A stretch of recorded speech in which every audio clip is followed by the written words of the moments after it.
Hello दोस्तों। तो कैसे हैं आप लोग। मेरे इस चैनल पर आपको डरावनी और रहस्यमय कहानी सुनने को मिलेंगी।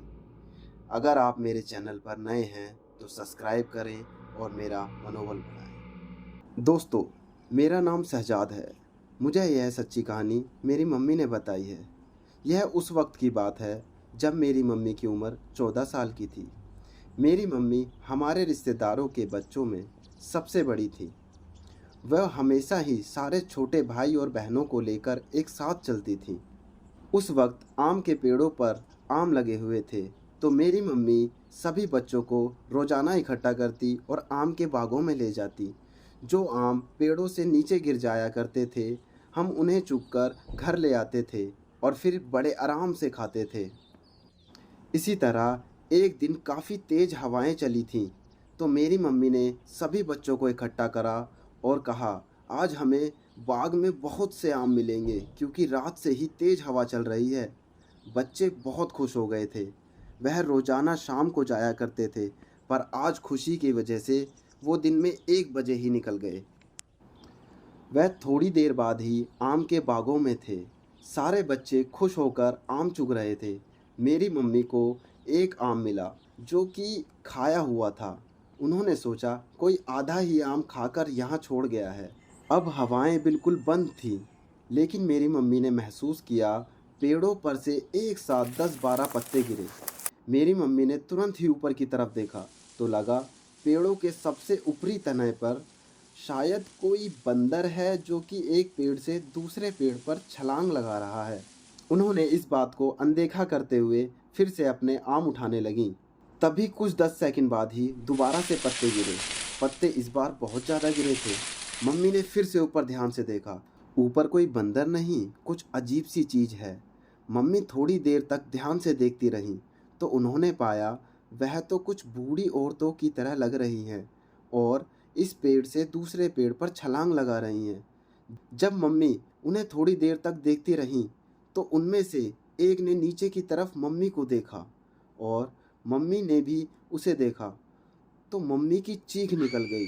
मम्मी ने बताया उसकी आंखें मुझे देख रही थीं और धीरे धीरे बड़ी हो रही थीं। वह नीचे की तरफ आ रही थी।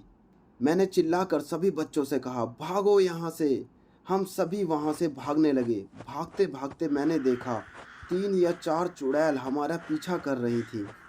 भागते भागते हम रोड पर आ गए। वह अभी भी हमारे पीछे आ रही थी और एक अजीब सी आवाज़ निकाल रही थी। आ जाओ, घूम लो, आम उठा लो, हम कुछ नहीं कहेंगे। और हंस रही थी। हम लगातार भागते रहे जब तक हमें कुछ इंसान नहीं दिखे। जब आगे जाकर हमें कुछ लोग मिले तो हम ज़ोर ज़ोर से रोने लगे और उनको बताया, देखो हमारे पीछे कौन है। तब मैंने पीछे मुड़ के देखा, अब वह हमारा पीछा छोड़ चुकी थी। हमने यह सारी बात अपने घर पर जाकर बताई। सारी बात बताई तो घर वालों ने हमें उस दिन के बाद से वहाँ जाने ही नहीं दिया और ना ही हम कभी वहाँ जाना चाहते थे। मम्मी ने बताया आज तक वह बाग वहीं पर है, उस पर आम भी लगते हैं, पर अब उस बाग का कोई मालिक नहीं है। उस घर के सभी व्यक्तियों की मृत्यु हो चुकी है और आज भी उस बाग में आम लगे होने के बावजूद कोई भी उस बाग से आम नहीं तोड़ता। आज तक वह बाग वीरान पड़ा है।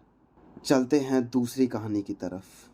दोस्तों, मेरा नाम बिलाल है। यह घटना मेरे साथ जब मैं 12 साल का था तब घटी थी। उस वक्त मेरा परिवार गांव में रहा करता था। हमारे गांव में दिन में स्कूल की पढ़ाई होती थी और शाम को उसी स्कूल में उर्दू की पढ़ाई होती थी। हम सब रोज़ाना स्कूल के बाद शाम को उर्दू की पढ़ाई करते थे।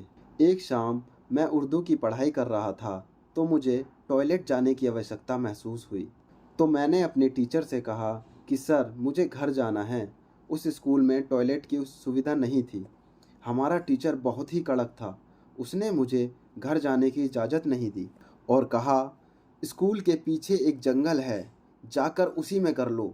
मैं मजबूर था तो मैं भी स्कूल के पीछे वाले जंगल में चला गया। अब रात होने को थी, करीब 7:30 बज रहे थे।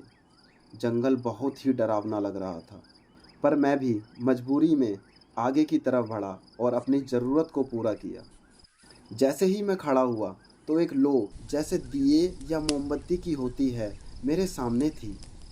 मैंने उसे बुझाने के लिए उस पर अपना पैर रखा और फिर देखा तो अब वह आग की लो बड़ी हो गई थी। मैं घबराकर वहाँ से निकलने लगा तो जिस तरफ मैं जा रहा था वह आग मेरे सामने आती जा रही थी। अब मैं घबरा गया था। मेरे पूरे शरीर से पसीना बह रहा था। वह आग धीरे धीरे कम से कम 6 फीट तक ऊंची हो गई थी, जिसकी गर्मी बहुत ज़्यादा हो गई थी। अब उस आग की गर्मी से मैं तप सा रहा था। मैं जिस तरफ भी जाता वह आग मेरा बार बार रास्ता रोक रही थी। मैं ज़ोर ज़ोर से चिल्लाने लगा। तभी एक मस्जिद से अजान होने की आवाज़ आई तो मैंने ध्यान दिया।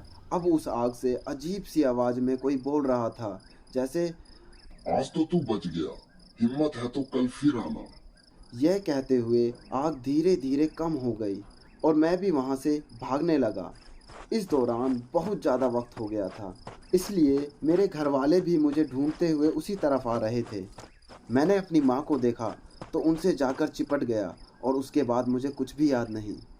अगले दिन जब मुझे होश आया तो मेरे घर वालों ने मुझे बताया कि तुम उसी वक्त एकदम से बेहोश हो गए थे और पूरी रात डर से काँप रहे थे। सुबह जाकर मैं अच्छी तरह से होश में आ पाया। तो दोस्तों, देखा आपने, ऐसे वीरान में अकेले जाना कितना खतरनाक हो सकता है।